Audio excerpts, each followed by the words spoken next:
अस्सलामुअलैकुम मेरे प्यारे प्यारे और मेरे अज़ीज़ भाइयों, मेरे हमवतनों, क्या हाल चाल है? ठीक ठाक हैं, ज़बरदस्त हैं, शौक शिकार अच्छा चल रहा है। उम्मीद करता हूँ अच्छा चल रहा होगा, ज़बरदस्त चल रहा होगा। अच्छा मेरे प्यारे भाइयों, ऐसा है कि एक मैं चीज़ आप लोगों के साथ आज शेयर करता हूँ, जो मैंने कहा था कि बड़ी इंपॉर्टेंट वीडियोज़ हैं जो मैंने बनाई हैं और आप लोगों के साथ शेयर भी करूँगा।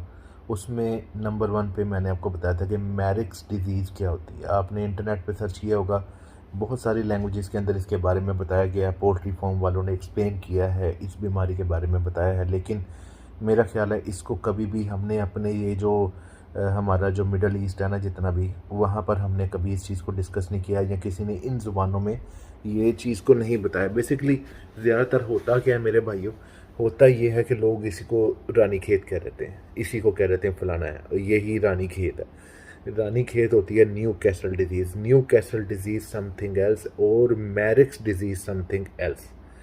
भाई ये एक वायरस से आता है। सबसे पहली बात, हमने डायरेक्ट मैंने वीडियो स्टार्ट किया ताकि आप लोगों को थोड़ा सा अंदाज़ा हो जाए कि वीडियो कितनी इंपॉर्टेंट है। मैंने टाइम ज़ाया नहीं किया।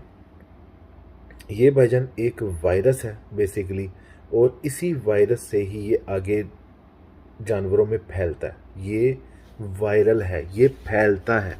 मतलब ऐसा नहीं है कि आपने एक मुर्गी देखी है या एक मुर्गा देखा है या कोई चूज़ा देखा है उससे ये आगे फैलेगा नहीं। ये फैलने वाली बीमारी है, फ़ौरन से फैलती है, आपके पूरे फ्लॉक में, पूरे के पूरे खुड्डे में एकदम से फैल जाएगी।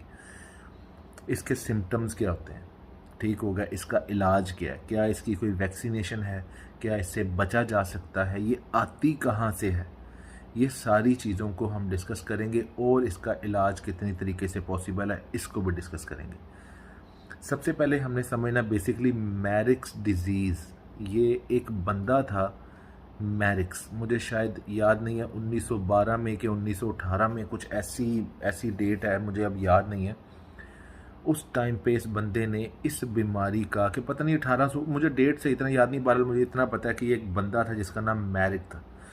इसको उस बंदे ने सबसे पहले आइडेंटिफाई किया था, इसीलिए उसके नाम से ही इस बीमारी का नाम रखा गया मैरिक्स डिजीज़।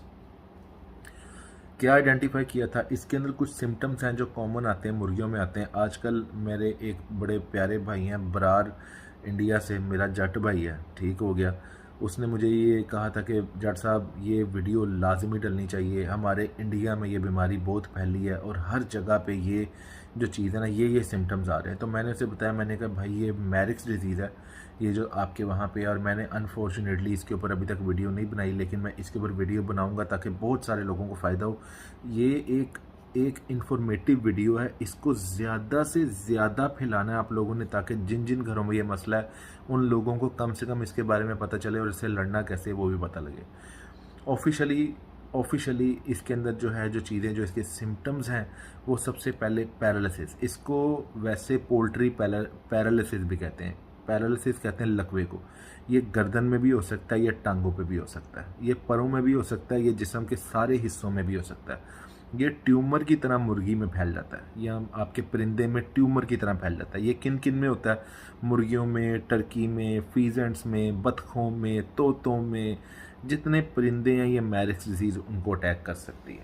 और इसका सबसे बड़ा जो ड्रॉबैक है वो ये है कि मेरे प्यारे भाई, ये फैलने वाली बीमारी है, एक मुर्गी से दूसरी मुर्गी को लगती है। कैसे लगती है, किस तरह लगती है? उसके मुंह से निकलने वाले झाग से भी ये फैलती है, उसके खाए हुए दाने में से भी फैलती है, उसकी की हुई बीठों में से भी फैलती है। ठीक हो गया, ये तो हो गया सारा इसका फैलाव। अब इसके सिम्टम्स आपको जैसे बताया कि इसको चिकन पैरालिसिस भी बोलते हैं, वैसे इसका नाम मैरिक्स डिजीज़ है। इसके सिम्टम के अंदर पोर्ट बंद हो जाता है। सबसे पहले पोर्ट लगेगा, पोर्ट बंद हो गया, वहीं पे काम ख़त्म हो जाना आपका। मुर्गा उसी टाइम ही जहर बनना शुरू हो जाएगा, पोर्ट में फ़ौरन खाली करना पड़ता है। फ़ौरन खाली करें अगर पोर्ट बंद हो गया। दूसरा, गला उसका पक जाएगा, दाने निकल आएंगे। दाने नहीं भी निकलेंगे, सिम्टम्स हैं, ज़रूरी नहीं कि सारे ही हों, इनमें से कुछ हो सकते हैं, लेकिन आपको कोशिश करो सारे बताऊँ। गले में सारे छाले निकल आए, गला पक जाएगा, आंखों का कलर या तो ग्रे हो जाएगा या उसकी काली पुतली फैल के बड़ी हो जाएगी।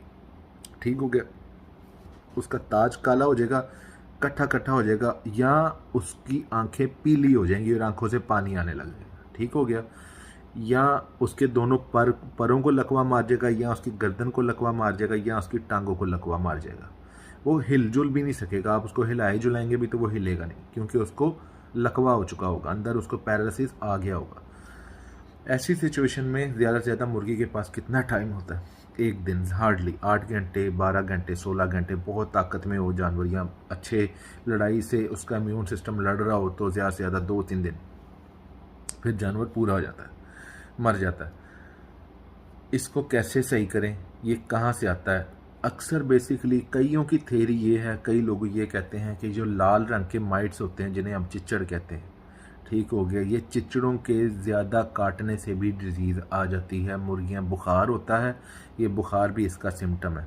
बुखार होता है, उसके बाद लकवा मारता है और मुर्गी मर जाती है। ये ख़ास किस्म का कोई चिच्चड़ है वो काटता है, या फिर इसके अंदर एक थ्योरी ये कहती है कि इसके अंदर ख़ास किस्म का कोई मच्छर होता है जो वायरस मुर्गी या मुर्गे को काटने, मतलब आता कीड़ों से है ये, सिंपल, ठीक हो गया, कीड़ों से आता है, मच्छर काट गया। या लाल रंग का जो चिच्चड़ होता है वो जब काटता है तो उसके काटने या उसके किसी स्पेसिफिक जरासीम से मैरिक्स डिजीज़ आपके कुडे में आती है।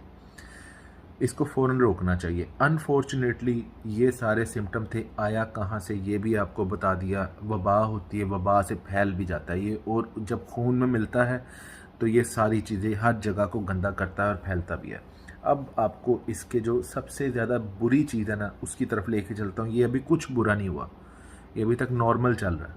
सबसे बुरी चीज़ सबसे क्या है? इसकी सबसे ज़्यादा बुरी चीज़ ये है कि ये टाइम नहीं देता मुर्गी को, और इसका दुनिया में अभी तक कोई भी मौजूदा इलाज या वैक्सीन नहीं बनी। ये एक बड़े दुख से कहना पड़ा है कि ये ऐसा है, लेकिन जैसा कि मैंने आप लोगों से पहले कई दफ़ा बोला है कि मेरे प्यारे भाइयों, अल्लाह पाक ने कोई बीमारी ऐसी नहीं बनाई जिसका इलाज ना हो। कोरोना आया, कैसे फैला, लेकिन चला गया ना, चला गया, पता भी नहीं लगा किसी को कि भाई था या नहीं था, ठीक होगा, जैसे भी हुआ। लेकिन अभी तक ये जो मैरिक्स डिजीज़ है इसकी वैक्सीन नहीं है। लेकिन मैं ये मानता हूँ, ये दुनिया कहती है, ये मैं ये मानता हूँ कि भाई अगर आप सच्चे दिल से चाहो तो इन चीज़ों का भी इलाज होता है, और मैंने घर पे किया है, मेरे पास ऐसा हुआ है। मेरे अक्सर मुर्गियों की टांगों को या गर्दन को लकवा मार जाता था और ये सारे सिम्टम्स आ जाते थे। तो डेडिकेशन, मेहनत से ये चीज़ें बचाई जा सकती हैं, सही की जा सकती हैं। नंबर 1, पोर्ट बांधो, फ़ौरन खाली करो, फ़ौरन से पहले उसका पोर्ट साफ़ करो।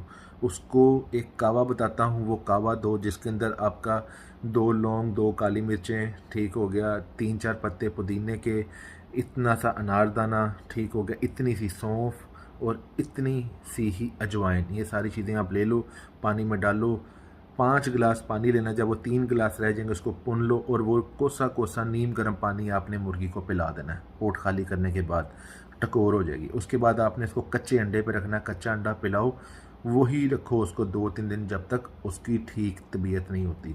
इसके अंदर 2 तरह से इलाज होता है, प्रोबायोटिक्स और एंटीबायोटिक्स। प्रोबायोटिक्स क्या होती हैं? जैसे दूध, जैसे चीज़, जैसे मक्खन, जैसे अंडा, इन चीज़ें, ये सारी चीज़ें प्रोबायोटिक्स होती हैं। प्रोबायोटिक्स बेसिकली हेल्दी होती हैं और ऐसी चीज़ें होती हैं जो कि खीर जैसे होती है, जैसे दही होता है, जो कि किसी न किसी बैक्टीरिया से बनती हैं। इसके अंदर इन्फेक्टेड होने का चांस बहुत कम होता है, क्योंकि ये हम भी खाते हैं, हमें भी इन्फेक्टेड कभी नहीं हुए, लेकिन ये बैक्टीरियल चीज़ें होती हैं जो बैक्टीरिया से बनती हैं। चीज़ बैक्टीरिया से बनती है, दही बैक्टीरिया से बनता है।